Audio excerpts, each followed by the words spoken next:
معزز سامعین السلام علیکم، میں سائم مدثر جماعت نہیم عسکریہ اسکول اینڈ کالج واقعین کی جانب سے آپ کو آج کی مارننگ اسمبلی میں خوش آمدید کہتا ہوں۔ اب میں جناب محمد دانش سر کو دعوت دیتا ہوں کہ وہ بچوں کو نماز کا سبق پڑھائیں۔ محترم محمد دانش سر۔ السلام علیکم ورحمۃ اللہ وبرکاتہ۔ میرے ساتھ نماز کا سبق دہرائیے۔ اللہم صل علی محمد۔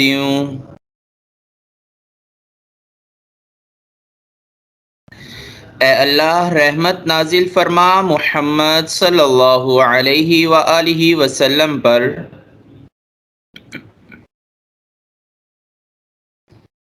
وعلی آل محمد۔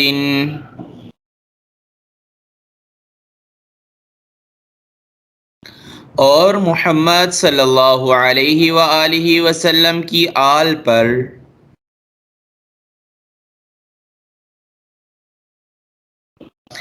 کما صلیت،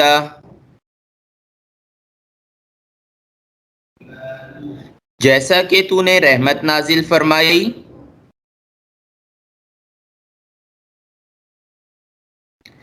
علی ابراہیم، ابراہیم علیہ السلام پر،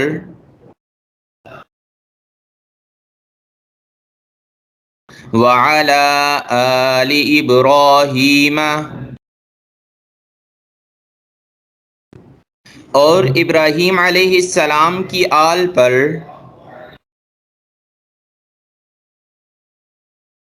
انک حمید مجید، بے شک تو تعریف کیا ہوا بزرگی والا ہے۔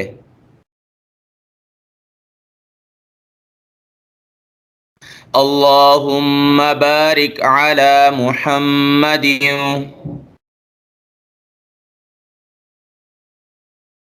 اے اللہ برکت نازل فرما محمد صلی اللہ علیہ وآلہ وسلم پر،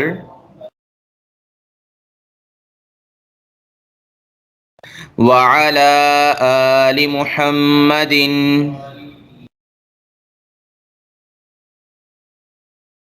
اور محمد صلی اللہ علیہ وآلہ وسلم کی آل پر،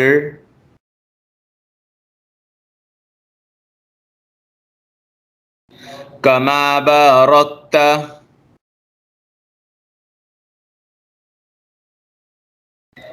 جیسا کہ تو نے برکت نازل فرمائی، علی ابراہیم،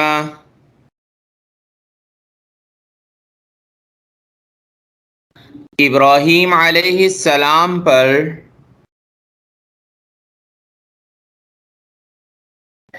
وعلی آل ابراہیم،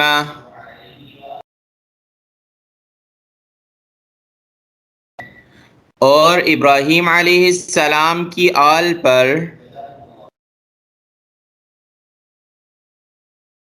انک حمید مجید، بے شک تو تعریف کیا گیا بزرگی والا ہے۔ جزاکم اللہ خیر۔ شکریہ۔ معزز سامعین، قرآن وہ ضابطۂ حیات ہے جس میں دین و دنیا کی بھلائی ہے۔ قرآن نور ہے جو ہمارے قلب و نظر کو روشن کرتا ہے۔ اسی نور سے نور بصیرت حاصل کرنے کے لیے اب میں دعوت دوں گا سر محمد ادریس کو، وہ قرآن مجید فرقان حمید کا ترجمہ و تفسیر بیان فرمائیں۔ السلام علیکم ورحمۃ اللہ وبرکاتہ۔ اعوذ باللہ من الشیطان الرجیم، بسم اللہ الرحمن الرحیم۔ والذین یؤمنون بما انزل الیک وما انزل من قبلک وبالآخرۃ هم یوقنون، اولئک علی ھدی من ربہم واولئک هم المفلحون۔ آج انشاءاللہ ہم سورہ بقرہ کی آیت نمبر 4 اور 5 کو پڑھیں گے۔ اس سے پہلے کی آیت کریمہ میں متقین کی 3 صفات ذکر ہوئی تھی۔ اللہ تعالیٰ نے فرمایا کہ وہ متقین جو ہیں وہ غیب پر ایمان لاتے ہیں، اور دوسری بات ارشاد فرمائی کہ وہ نماز قائم کرتے ہیں، اور تیسری چیز ارشاد فرمائی تھی کہ وہ اس میں سے خرچ کرتے ہیں جو اللہ نے انہیں عنایت فرمایا ہے۔ آج کی پہلی آیت کریمہ میں فرمایا گیا کہ والذین یؤمنون بما انزل الیک وما انزل من قبلک، واو اور الذین وہ لوگ جو یؤمنون ایمان لاتے ہیں، بما ساتھ اس کے جو انزل نازل کیا گیا الیک آپ کی طرف، وما انزل اور جو کچھ نازل کیا گیا من قبلک، من سے قبل، قبل اردو میں بھی استعمال ہوتا ہے، من قبلک آپ سے پہلے۔ تو آج اس آیت کریمہ میں 2 صفات ذکر ہوں گی۔ ان میں سے پہلی یہ بتائی گئی کہ وہ اس وحی پر، اس کتاب پر جو آپ صلی اللہ علیہ وسلم پر نازل ہوئی ہے اس پر ایمان لاتے ہیں، اور آپ صلی اللہ علیہ وسلم سے پہلے جو کچھ نازل ہوا ہے اس پر بھی ایمان لاتے ہیں۔ سابقہ کتابوں پر ایمان لانے کا مطلب یہ ہے کہ ہم یہ مانتے ہیں کہ وہ کتابیں، ان میں جو کچھ اللہ نے نازل کیا تھا وہ حق تھا۔ یہ جو اب کتابوں میں تحریف ہو چکی چیزیں ہیں، یہ ماننے کا مطلب نہیں ہے کہ ہم انہیں مانتے ہیں تو انہوں نے تحریف کر لی۔ تو جو کتابیں اللہ نے نازل کی تھیں ان میں جو کچھ اللہ تعالیٰ نے نازل فرمایا تھا ہم اسے حق مانتے ہیں، اور یہ مانتے ہیں کہ اس دور کے لیے وہی واجب العمل تھا۔ ہاں جب قرآن پاک آ گیا تو اب قرآن پاک نے پچھلی ساری شریعتوں کو منسوخ کر دیا، تو اب عمل تو قرآن پاک پر ہوگا۔ ہاں ایمان لانے کی حد تک جیسے سارے انبیاء کو ماننا ضروری ہے، اور عمل جناب رسول اللہ صلی اللہ علیہ وسلم کی ہدایات پر ہوگا، آپ کی سیرت، آپ نے جو کچھ سکھایا ہے اس پر عمل ہوگا، جو شریعت آپ لے کے آئے ہیں اس پر عمل ہوگا۔ اسی طرح کتابوں پر ایمان لانے کا بھی مطلب یہی ہے کہ مانتے ہم سب کتابوں کا ہیں کہ وہ اللہ نے نازل کی تھیں، لیکن اب عمل صرف قرآن پاک پر ہوگا، اس لیے کہ سابقہ ساری شریعتیں منسوخ ہو چکی ہیں۔ دوسری بات جو اس مضمون میں سمجھ آ رہی ہے، یہ جو یہاں فرمایا گیا ہے کہ وہ لوگ اس پر ایمان لاتے ہیں جو آپ پر نازل ہوا ہے، اور اس پر بھی ایمان لاتے ہیں جو آپ سے پہلے نازل ہوا۔ تو سوچنے کی بات یہ ہے کہ اگر حضور صلی اللہ علیہ وسلم کے بعد کسی نے آنا ہوتا، کسی نبی نے یا کسی کتاب نے، تو پھر یہاں یہ بھی ہوتا کہ وہ آپ کے بعد جو کچھ نازل ہوگا اسے بھی مانتے۔ اس لیے اگر قرآن پاک میں جو 22ویں پارے میں بالکل واضح لفظوں میں رسول اللہ صلی اللہ علیہ وسلم کی ختم نبوت کا اعلان کر دیا گیا، اگر وہ آیت کریمہ نہ بھی ہوتی تو اس طرح کی آیتیں قرآن پاک میں بہت سی آئی ہیں جہاں کہیں رسولوں کا ذکر آیا ہے یا کتابوں کا ذکر آیا ہے یا وحی کا ذکر آیا ہے، تو یہی بات آئی ہے کہ وہ آپ پر ایمان لاتے ہیں، آپ سے پہلے رسولوں پر ایمان لاتے ہیں، آپ کی کتاب کو مانتے ہیں، آپ سے پہلے نازل ہونے والی کتاب کو مانتے ہیں، یا آپ پر نازل ہونے والی وحی کو مانتے ہیں، یا آپ سے پہلے نازل ہونے والی وحی کو بھی مانتے ہیں۔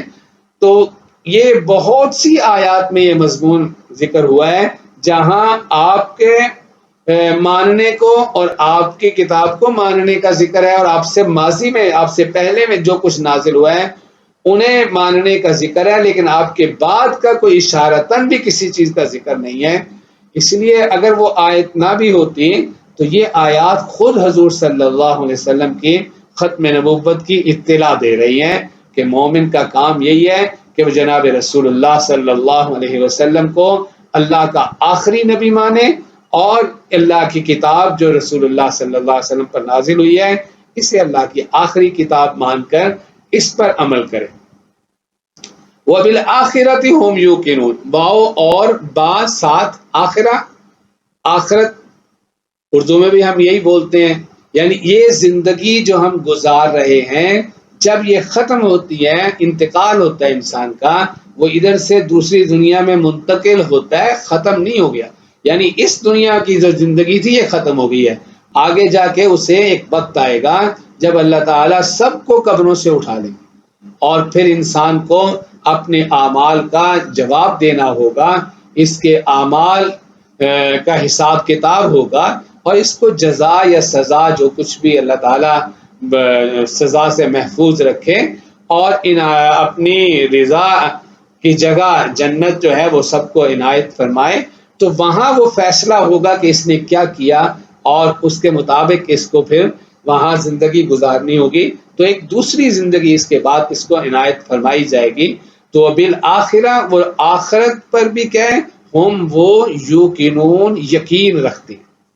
یہاں دیکھیے ایمان کا لفظ نہیں استعمال کیا، یہ نہیں کہا کہ یؤمنون، بلکہ کہا گیا یوقنون یقین رکھتے ہیں۔ ایمان جو لفظ ہے اس کے مقابلے میں تکذیب جھٹلانا آتا ہے، اور ایقان جو ہے اس کے مقابلے میں شک اور تردد آتا ہے، یعنی یہ آخرت کو ایسا مانتے ہیں کہ ان کو کسی قسم کا شک اور تردد نہیں، اس میں ذرہ برابر، ایسا یقین جیسے کسی چیز کو دیکھ لیا ہو۔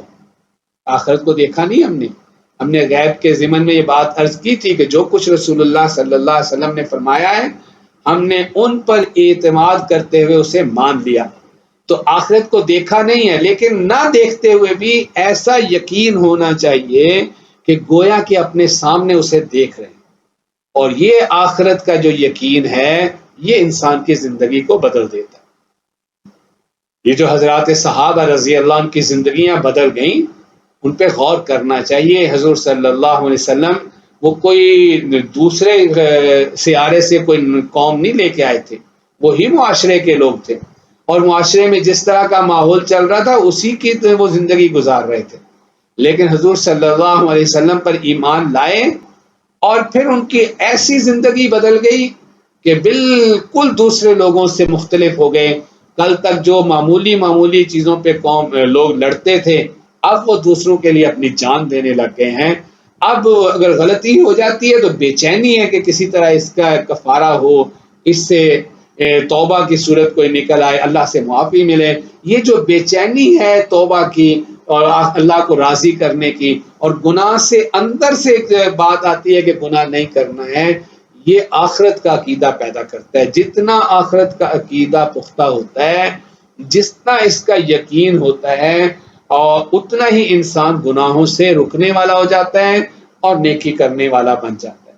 اس لیے ہم سب کو اپنا محاسبہ کرنا چاہیے کہ اگر ایمان کے دعوے کے ساتھ ہم جھوٹ بھی بولتے ہیں، دھوکہ بھی دیتے ہیں، لوگوں کا مال بھی غصب کرتے ہیں، اور حرام کے کمائی بھی کرتے ہیں، گناہوں میں مبتلا بھی ہیں، تو پھر ہمیں اپنا محاسبہ کرنا چاہیے کہ کہیں کوئی گڑبڑ ہے۔ اس یقین میں جس طرح کا یقین قرآن پاک جس طرح کے ایقان کا ہم سے مطالبہ کر رہا ہے، اس کا مطلب یہ ہے کہ اس طرح کا یقین نہیں ہے۔ اس طرح کا اگر یقین ہوتا تو پھر انسان تنہائی میں بھی گناہ نہیں کر سکتا، اس لیے کہ اسے پتہ ہے کہ تنہائی میں ہوں یا لوگوں کے سامنے ہوں، روشنی میں ہوں یا اندھیرے میں ہوں، جنگل میں ہوں یا شہر میں ہوں، میں جہاں کہیں بھی ہوں اللہ سے میں چھپ نہیں سکتا اور بھاگ نہیں سکتا۔ مجھے مرنا ہے اور اللہ کے سامنے جا کے حاضر ہونا ہے اور اپنے اعمال کا جواب دینا ہے۔ جب یہ یقین پختہ ہوتا ہے تو انسان کو روکنے کے لیے اس کا اپنا ضمیر کافی ہو جاتا ہے، پھر اندر سے آواز آتی ہے کہ یہ گناہ نہیں کرنے، کیونکہ اگر یہ گناہ کروں گا تو اللہ کو کیا جواب دوں گا۔ پھر اندر سے شوق پیدا ہوتا ہے کہ یہ نیکی کرنی ہے، کیونکہ اگر نیکی کروں گا تو اللہ کے ہاں جا کے اس پہ مجھے اجر ملے گا۔ تو یہاں تک 5 صفات بتائی گئی متقین کی کہ یہ لوگ ہیں متقین، جو غیب پر ایمان لاتے ہیں، جو نماز قائم کرتے ہیں، جو اس میں سے خرچ کرتے ہیں جو اللہ نے دیا ہے، اور جو نبی کریم علیہ الصلاۃ والسلام پر نازل ہونے والی وحی کو مانتے ہیں اور آپ سے پہلے نازل ہونے والی وحی کو بھی مانتے ہیں، اور جو آخرت کا یقین رکھتے ہیں۔ اولئک علی ھدی من ربہم، اب آگے فرمایا کہ یہی اولئک، یہی لوگ ہیں علی پر، ہدن ہدایت، من سے رب ہم پہلے پڑھ چکے، رب پروردگار، ہم ان کا، اولئک علی ہدی من ربہم، یہی وہ لوگ ہیں جو صحیح راہ پر ہیں، ہدایت پر ہیں، جو انہیں ان کے رب کی طرف سے ملی ہے، ان کے رب نے انہیں عنایت فرمائی ہے۔ وَأُولَئِکَ، واو اور اولئک، یہ دیکھیں پھر دوبارہ لفظ آ گیا۔ اگر آپ لفظ یاد کرتے جائیں گے تو ایک دو رکوع گزریں گے تو آپ کو پتہ چلے گا کہ ترجمہ بہت آسان ہونا شروع ہو گیا، پوری آیت میں ایک دو لفظ نئے آئیں گے۔ اولئک، اور یہی لوگ ہیں، ہم وہ، المفلحون، فلاح پانے والے، کامیاب ہونے والے۔ جناب سارہ ادریس، جزاک اللہ۔ معزز سامعین، ابھی آپ آیات ربانی سے اپنے دلوں کو منور کر رہے تھے۔ اب میں محمد قاسم کو دعوت دیتا ہوں کہ وہ آج کا پیغام آپ کی سماعتوں کے نظر کریں۔ ان کے پیغام کا عنوان ہے والدین کی خدمت۔ محمد قاسم۔ بسم اللہ الرحمن الرحیم۔ صدر ذی وقار، والدین دنیا میں سب سے بڑی اور انمول نعمت ہیں۔ ماں کا پیار محبت اور باپ کا سایہ شفقت ان سے پوچھو جن کے ماں باپ نہ ہوں۔ اسی لیے یتیم اور بے سہارا بچوں سے محبت کرنے کی اللہ اور ہمارے رسول صلی اللہ علیہ وآلہ وسلم نے تلقین فرمائی ہے۔ والدین کی خدمت کے بارے میں ہمارے مذہب نے بہت تلقین و تاکید فرمائی ہے۔ نبی اکرم صلی اللہ علیہ وآلہ وسلم نے فرمایا کہ ماں کے قدموں تلے جنت ہے اور باپ کی رضا میں اللہ کی رضا ہے۔ دین اسلام نے والدین کی اطاعت و فرمانبرداری پر بہت زور دیا ہے۔ والد یا والدہ اپنے بچوں کے لیے صبح سے لے کر شام تک محنت کرتے ہیں تاکہ ان کی اولاد بہتر تعلیم حاصل کر کے اپنی زندگی میں کامیاب ہوں۔ حضرات ذی وقار، بچے کی پہلی تربیت گاہ ماں کی گود ہے۔ ماں جو بچے کو پیدا کرتی ہے پھر اسی کی خاطر اپنا آرام قربان کر کے راتوں کو جاگ جاگ کر اس کو پالتی ہے، اسی کی صحت کا خیال رکھتی ہے، اس سے بولنا چلنا سکھاتی ہے۔ اسی طرح باپ اپنے بچے کی بنیادی ضرورتوں کو اپنی محنت و مزدوری سے پورا کرتا ہے۔ قرآن میں جہاں نماز زکوٰۃ کی ادائیگی کا حکم ہے وہاں والدین کی خدمت کا بھی حکم ہے۔ ارشاد نبی صلی اللہ علیہ وآلہ وسلم ہے، ہلاک ہو گیا وہ شخص جس نے والدین کو بڑھاپے میں پایا اور ان کی خدمت کر کے جنت حاصل نہ کی۔ سو ہمیں یہ بات ذہن نشین رکھنا چاہیے کہ والدین کی خوشنودی میں اللہ کی خوشنودی ہے۔ بس ہمارا فرض مذہبی، اخلاقی اور معاشرتی ہے کہ ہم والدین کا حکم مانیں، انہیں دکھ نہ دیں۔ والدین اپنی اولاد کے لیے دعاؤں کا خزانہ ہیں جو ہمیں کامیابی اور ترقی سے ہمکنار کرتی ہیں۔ کسی نے سچ کہا ہے، ماں باپ سی نعمت کوئی دنیا میں نہیں ہے، ماں باپ سی نعمت کوئی دنیا میں نہیں ہے، حاصل ہو یہ نعمت تو جہاں خلد بری ہیں۔ شکریہ۔ شکریہ۔ عزیز بھائیوں، آج کے پیغام کے ساتھ آج کی مارننگ اسمبلی کا اختتام ہوتا ہے۔ آپ کی سماعتوں کا شکریہ۔ اللہ حافظ۔ پاکستان زندہ باد۔